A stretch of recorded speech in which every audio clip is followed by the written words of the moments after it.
Hi, I'm Lisa with JDS. Today I'm going to show you how to make a template for the trapezoid shaped bases that many of our products come on.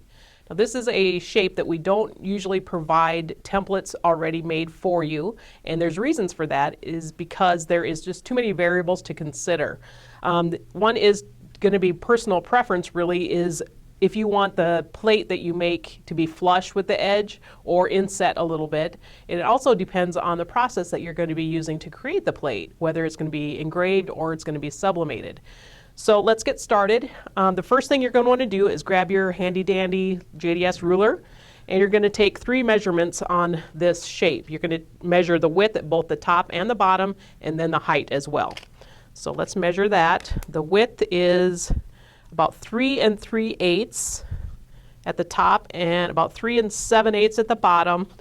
And then the height is about 1 9/16. So let's take those measurements and let's head to the computer and we'll get that worked out. I'm going to be doing this in CorelDRAW 2017, but the same process will work in just about every version. So let's just create our new document.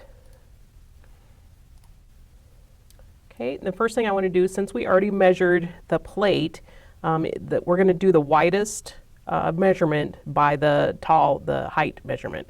So that was 3 7/8 by 1 9/16. So start by making a rectangle, and then you'll make those sizes. So the width was 3 7/8,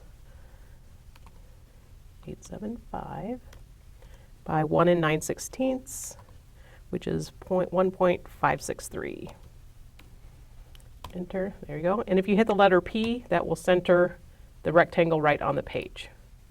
Okay, so now we just need to find that adjustment for the top so that it is that trapezoid shape. Now if we go to the shape tool, you can't just drag in those sides, because you see what happens is it's actually going to change the corners, and that's not what we want. So let's undo that.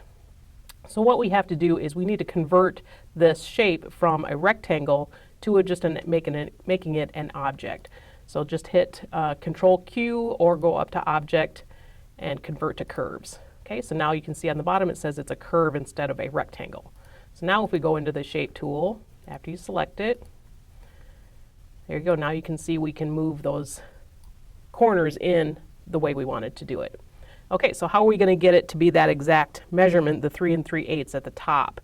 So what I do is I will actually take my 2-point line, and holding down the Shift key, I'm just going to drag a line horizontally, and then I will make that the width, 3 3/8, 375. And then I will actually hit the letter P so I know that that is centered as well. And then I'm going to actually change the color of it just so I can differentiate it from the color of my rectangle. I'm going to change it red, and I'm actually going to make it a little bit thicker. And then I'm just going to arrow up and lay it right on top of that top line, just like that. Okay, so now I can take my rectangle, go back to the shape tool. Now I can just click and drag that line right into the red line, and right where it says that it's on the node. If you go before that, you see it says it's an edge. Go to where it says it's node, and then do the same thing on the other side. Node, and that way it is the exact right measurement. That way you know you're not going to be short. And then you can just go ahead and delete that red line. And there we have our finished product. If that's all you need to do, if you're going to make it flush with the edge of that base, you're good to go. That's all you need to do. Now if you're going to be doing sublimation, or if you want it inset a little bit, I would use the contour tool to make that adjustment.